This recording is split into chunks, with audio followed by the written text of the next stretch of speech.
Hello, thank you so much for the great introduction. And it's really an honor for me to be able to moderate this Wild 3 event. And of course, it's all about Metaverse, crypto, gaming, and capitalism. So, how are you guys, by the way, Ivan and Renz? Let's start with Ivan. Very good. Thank you so much for having me here. Super excited to talk about the metaverse and blockchain gaming in general. How about you, Renz? All right, I'm the same with Ivan. I'm really excited to be here. It's really my pleasure to be able to share my knowledge and my experience, like coming into this metaverse as well. So I'm really just happy that I've got to share this with everyone as well. Yes. So let's share it in a easy way because there's a lot of people who doesn't understand metaverse. They all thought that metaverse is actually VR or AR or a little bit of technical stuff, since Mark Zuckerberg actually announced that they're going meta.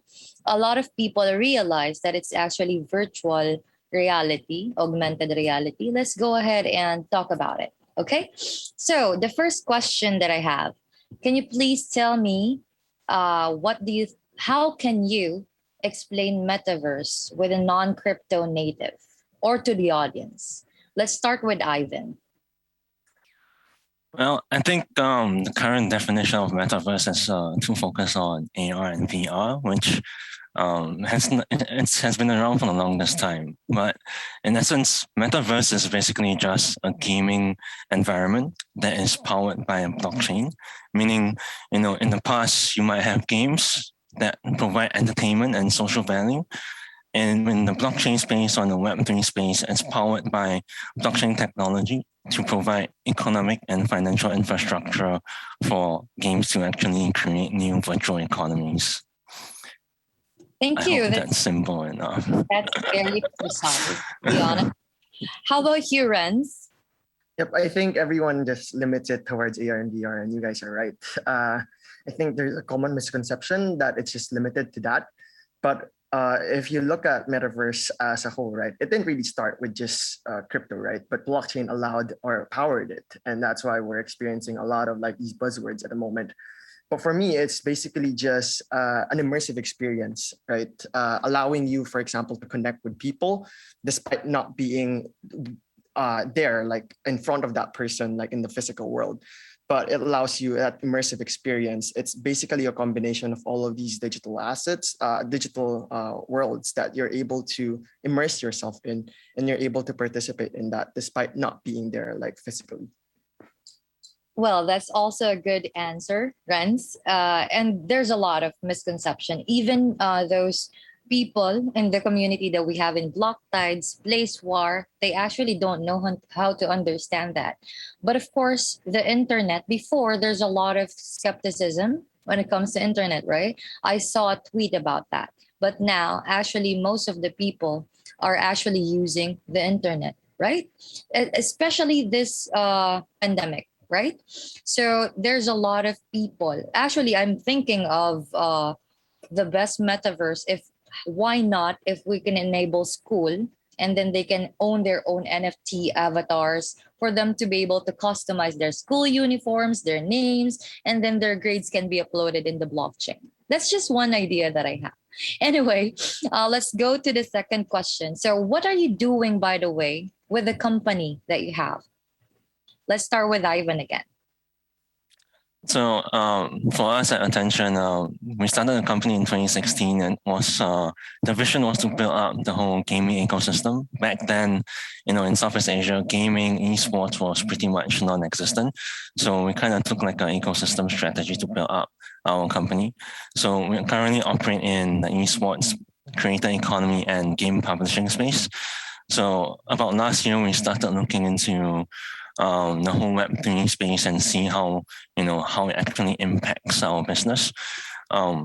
Attention as a whole, in general, it's basically a portfolio of digital assets in the form of communities, brand IPs, and creators.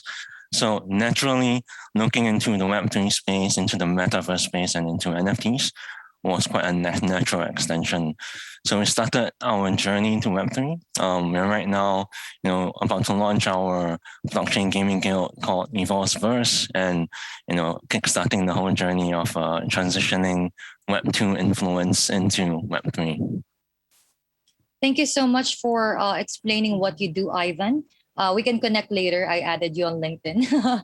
Anyway, let's go to, of course, BreederDAO. I actually know Renz already since I'm also the co-founder and CEO of PlaceWar, a play-to-earn game.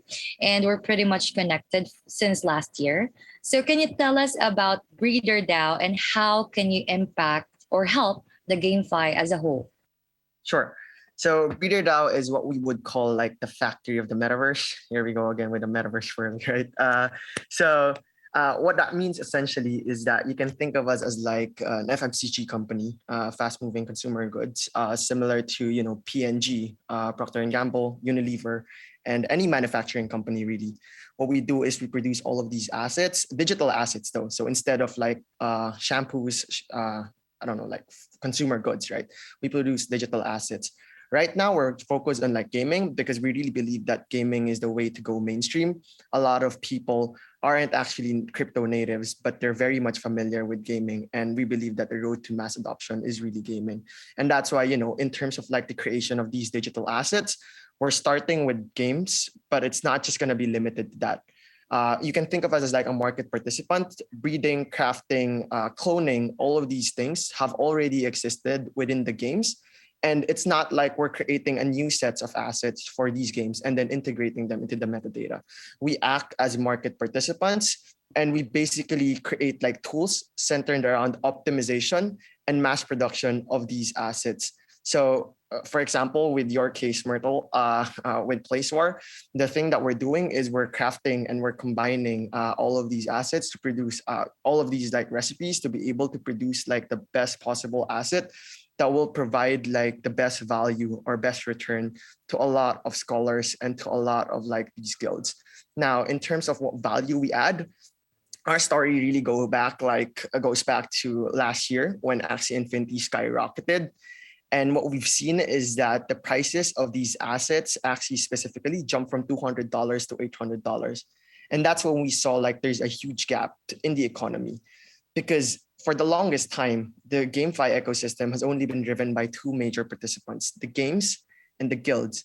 And so we thought that in order to create that balanced economy, you would need both supply and demand. And demand is all taken care of by all of these guilds. But supply side, nobody has touched on that. And so we thought that maybe we can just be tackling on the supply side and focusing on just generating these assets. In less than 3 months, we were able to generate significant profits. And we thought that it was like a one-off, that at the end of the day, it's not sustainable. But when we talked to like Gabby Dizon of YGG and a lot of other games and guilds, apparently this is a shared sentiment across all of these individuals. And so we then approached like a lot of investors, VCs, and decided to do an entirely separate project called BreederDAO. And that's how it actually came to life. So what we envision is to be able to produce like supply to onboard like the next billion players of the metaverse and allow them to experience what it is that a lot of individuals are experiencing at the moment. Exactly. That's the reason why it is very important for us to consider sustainability in all projects, not just limited to games, right? Of course, gaming, crypto, and capitalism are all combined with what we're doing, to be honest, because we cannot last if we're going to be alone. As a PlaceWar as a whole, that's the reason why we're open for partnership to see how can it make or help the ecosystem by partnering with a lot of valuable products such as yours. Yes, the guilds are actually correcting or producing the demand when it comes to, of course, scholars. We all know that. And there's a lot of demand happened last year. And then what's happening right now is, of course, the supply. And BreederDAO, I really love the concept. And at the same time, it's just like really a factory. I'm actually thinking of the, what do you call this? The movie, the music video of Bella Porch. is just like a factory of games. So it's about factory of games, and then the NFT supplies, because not all NFTs are valuable. You cannot determine the value of, that's the big question right now. There's a lot of people who ask me, how can you determine the value of an NFT, which you are actually doing? And I really appreciate what you're doing there in BreederDAO. We can also connect, by the way. And That's right. the next question, yeah, because I can see only Cyball, which actually they connected with us as well for partnership. And I don't know if you're with Pegaxi already. Yep, we're in contact with them.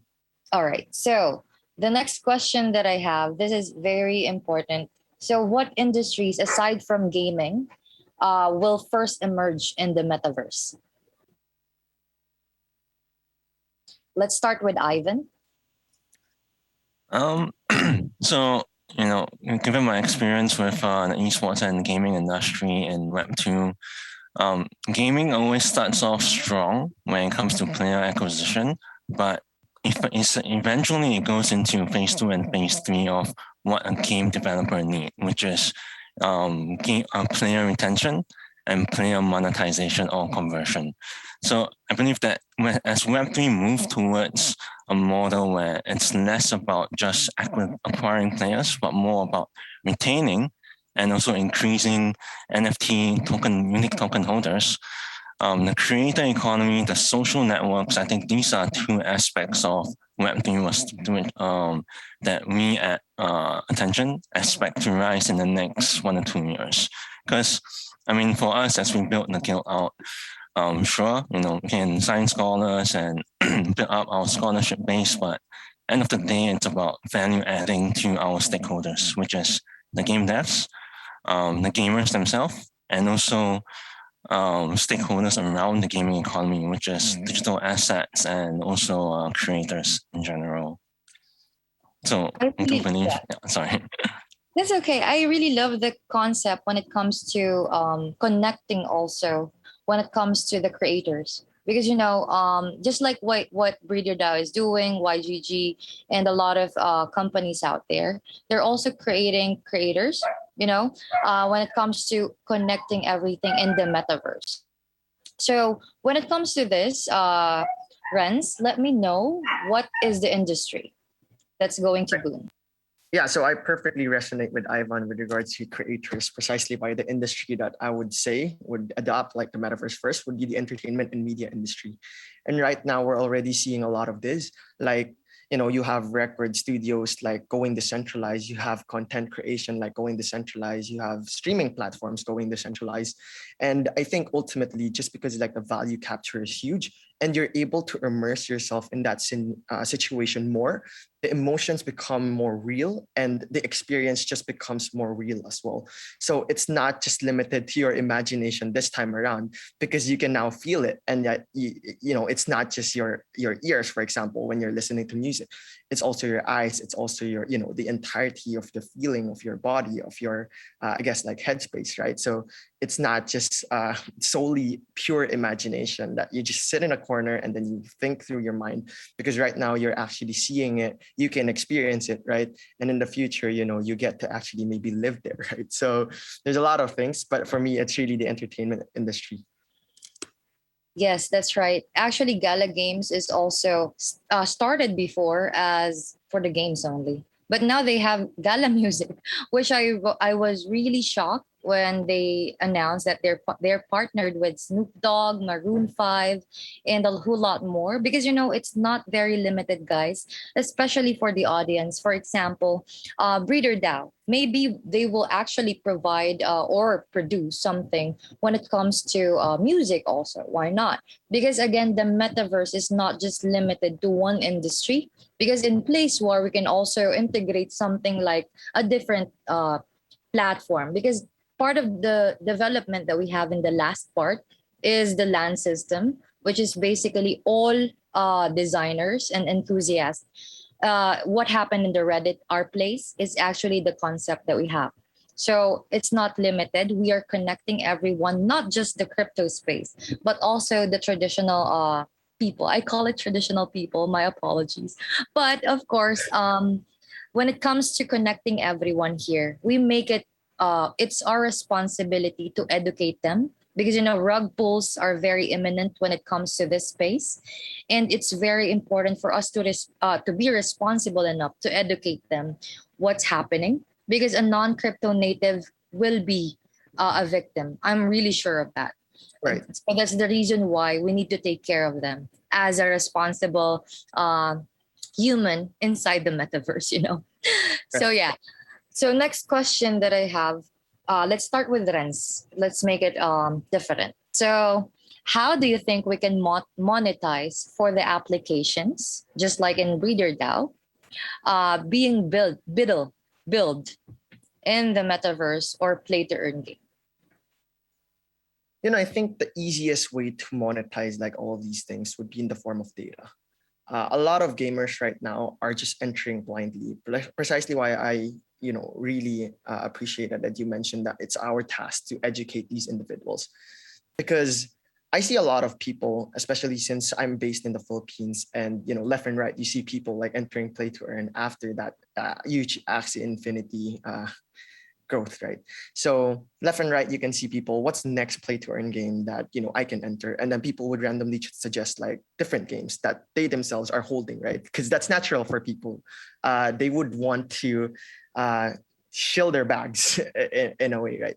And so I personally believe that data, for example, is one of the things that we need to provide to people in order to educate them, because there's a lot of things that's really going around. And that's one of the beauties of blockchain, actually, because everything is on chain and everything is recorded. Then it's easy for you to really track and see, for example, how many holders are there, what's the current traction of the market, at least for that specific game. And for me, I mean, not everyone is an expert, right? Not everyone can actually sift through like all of these block explorers and try and see and track and all of these like transactions. So we need to come up with a way to be able to sift through all of these transactions and present that in a manner that even newcomers, non-blockchain natives, non-crypto natives would be able to understand. And I think, we're kind of in a position to be able to do so just because of the things that we're able to see. And we actually have this huge network that we can share to a lot of these individuals. So we're actually producing a product called Playcore Analytics. And this is actually a one-stop shop for like anything blockchain gaming. Part of the reason that we actually built this is that we see a lot of people entering the space, getting burnt and getting discouraged with the entire value that blockchain has to offer specific to gaming. And so we want to make this platform as like a central hub, well, a decentralized hub for everyone, so that they can just go here, look at the latest news, see what articles, research, and everything else that they can know about like blockchain gaming. And at the same time, look through the analytics, the tokens, right? The marketplace volume and values, because essentially all of these games have their own economies, and it's only understanding these economies by seeing these data points that you're really able to assert yourself and determine like what the proper course of action you should take, or if it's better to enter this game or not. So it's not about like asking your friends and then trusting them. It's about you seeing the data and really understanding what drives it. Exactly. Especially when the time Axie boomed last year. It's just like it's so hard to educate each applicants when it comes to how can we use MetaMask, where can we get Ronin address. So yeah, that's the reason why it's very important for us to address this. At the same time, properly educate them, because financial literacy is not the one that we're born with, especially during high school, grade school. So it's very important for us to provide financial literacy, especially in the crypto space, because it's very important for us to determine those aspects, because it's a different world. Again, it's not like the Forex industry, which is very much like different when it comes to the volatility of the blockchain or in the crypto space, because that's what we're solving now, the volatility. When it comes to, of course, there's a lot of automated machines being built already, right? So I understand what you're saying. I hope you are too, guys in the audience. We are trying to simplify everything when it comes to, of course, tackling everything. Thank you so much for that, Renz. How about you, Ivan? The question again. So Yeah. I'll repeat the question. How can you think people can monetize? We are not a financial advisor, guys, okay? So how can you think in your own experience or the knowledge that you have, do you think the people in the audience can monetize for the applications being built inside the metaverse or the play to earn industry?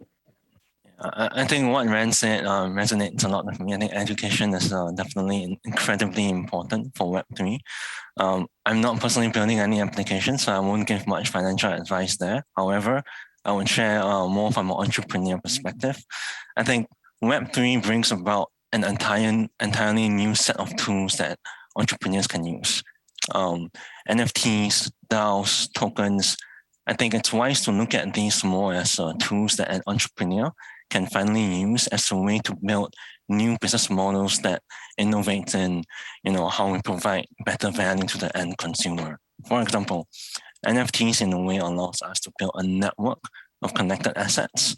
A DAO allows us to build a council of shared expertise, and tokens in a way allows us to build also have a new mechanism of aligned incentive. So I think as entrepreneurs, given that Web3 is still in the experimental phase, understanding each of this technology and applying it based on our own experiences will essentially allow us to better monetize applications in the metaverse, essentially. Thank you so much, Ivan. Speaking about DAO, of course, BreederDAO is here, which can provide the supply when it comes to in the metaverse, And then comes AFK DAO, we are partnered with them. So the problem here is how can a normal person purchase the ability, can purchase NFTs, right? Because a single human without any that's the reality here in the Philippines. Not everyone can afford NFTs. Not everyone can afford to buy NFTs. So I'm a living proof that there's a lot of people who's really trying to apply for a scholarship program. That's the reason why this DAO that we partnered with, AFK DAO, so they are able to rent out. I know renting is very familiar in this space already, but just so you know, in the audience, you can actually rent NFTs already. And that's why we partnered with AFK DAO. You're able to mint and stake your tokens. At the same time, earn tokens. Earn. This is related to the question that I have earlier. So how can you monetize? If you don't want to play, you can make it for lease. And at the same time, you can earn reward tokens from the game itself. So this is already existing in this space in the metaverse. If you're not aware of that, now we do have a factory, and now we do have Ivan's company, which help creators as well when it comes to the metaverse for you to be able to monetize and, of course, seek the opportunities of all of the things that we're providing here. So let's go to the questions from the audience. I see here, are crypto, gaming, and capitalism essential parts of the success of the metaverse? You can answer that now, Renz. I think it's not like, I wouldn't say like it's a deal breaker that, if there's no crypto gaming, there's no like metaverse, right? But I believe it's a crucial piece because it allows a lot of individuals to participate in something that's not as friendly to understand. Because let's take it, right? A lot of people still aren't even familiar with the internet. And now you're introducing something that's more complicated, right? Which is blockchain technology. And I believe that, technology in itself is not easy for anyone to understand. But with games, anyone can play, right? And anyone is actually entertained when they play. So it allows for an easier onboarding process to a lot of individuals. And this is actually this is actually proven and tested with the scholarship model, right? When people started entering Axie Infinity, they didn't know about Bitcoin. They didn't know about wallets. They didn't know about addresses. But because there's a motivator, which is income, and that's only achievable through a game, or that was only achieved by the game, it allowed for a lot of adaptation for a number of individuals here in the Philippines and even in other parts of the world, right? So I think crypto gaming is a way for us to kind of supercharge that initiative and really maximize that growth. Now, in terms of capitalism being part of it, I think it's part of human nature to be driven towards that kind of mindset. Our society right now is driven by capitalism, right? People generate all sorts of things for profit because income is a primary motivator, not just for the people in the society, but also for businesses, right? But I think what's different about blockchain right now and the technology is that it allows for more market participants. You have oligarchs who monopolizes like all of these industries, at least here in the physical world or in the real life. And you know how hard it is to get licenses for specific industries and specific businesses. But with crypto, because it's permissionless and everything is transparent, you can just go in and if you have like a good solution, all you need to do is to be able to market it properly to the community. And voila, you can actually participate in the space.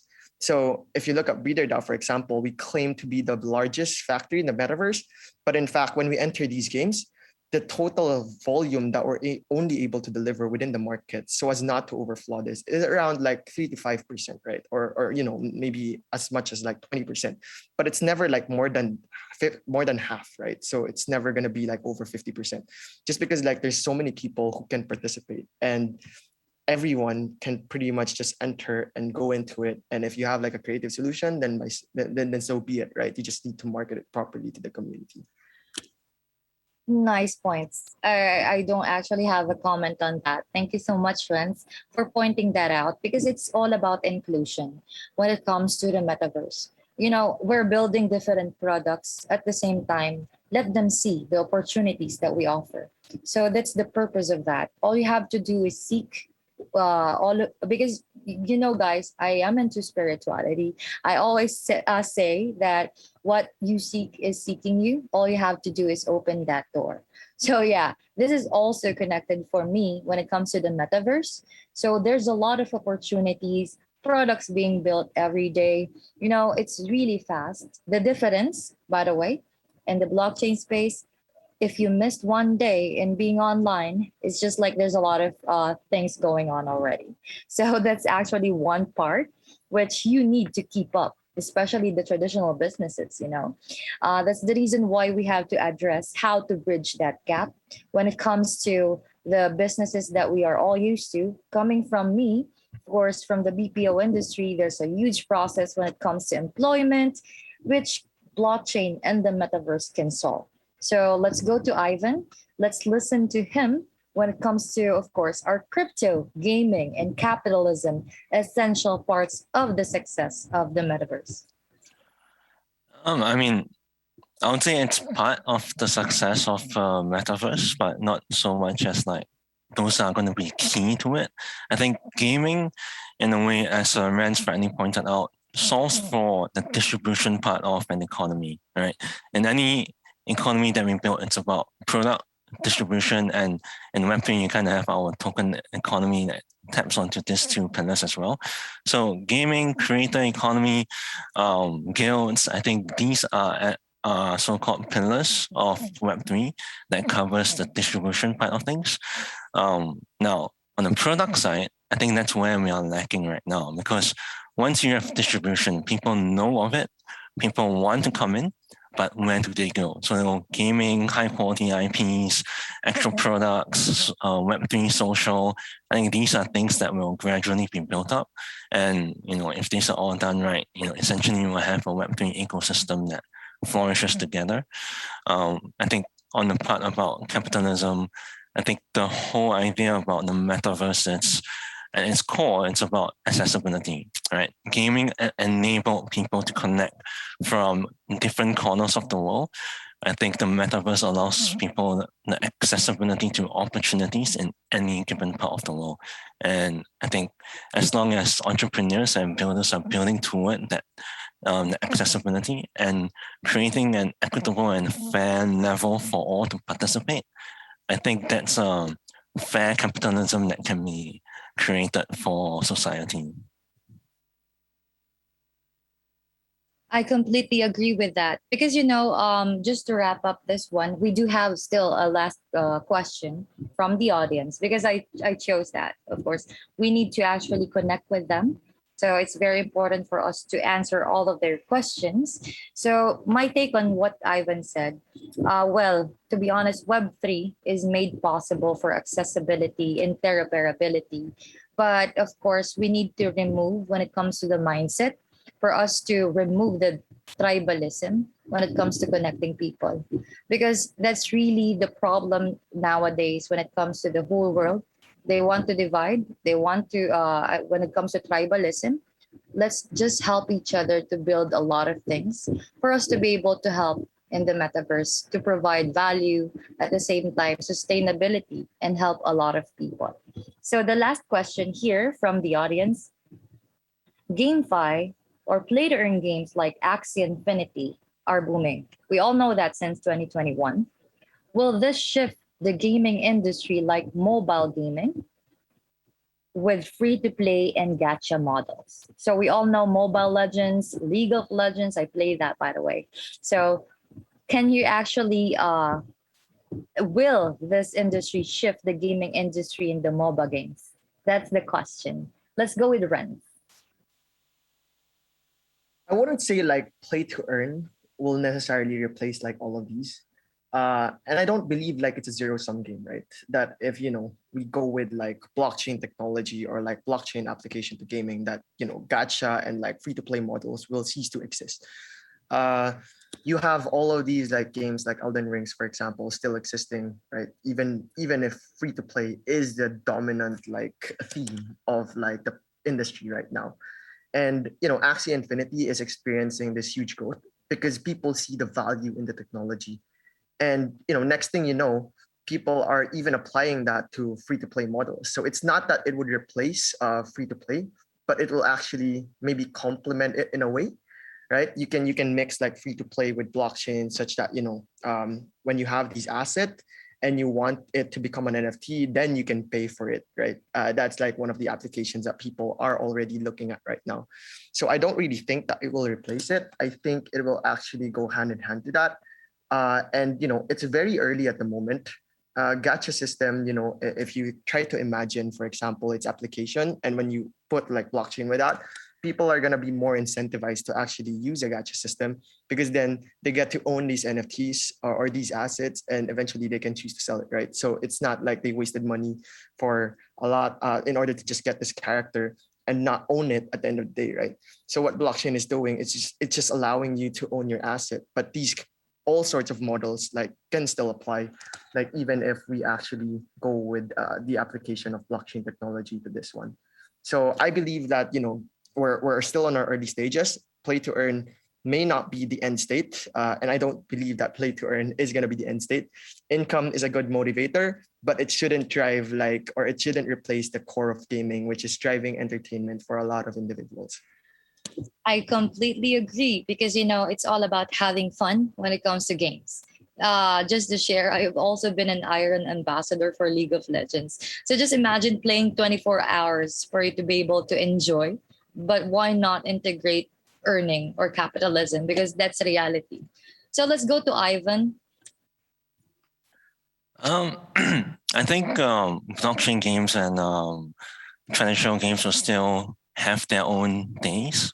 Where we believe is that I think Web3 is a moment in time where, for the first time in centuries, the arts and the science are finally coming together.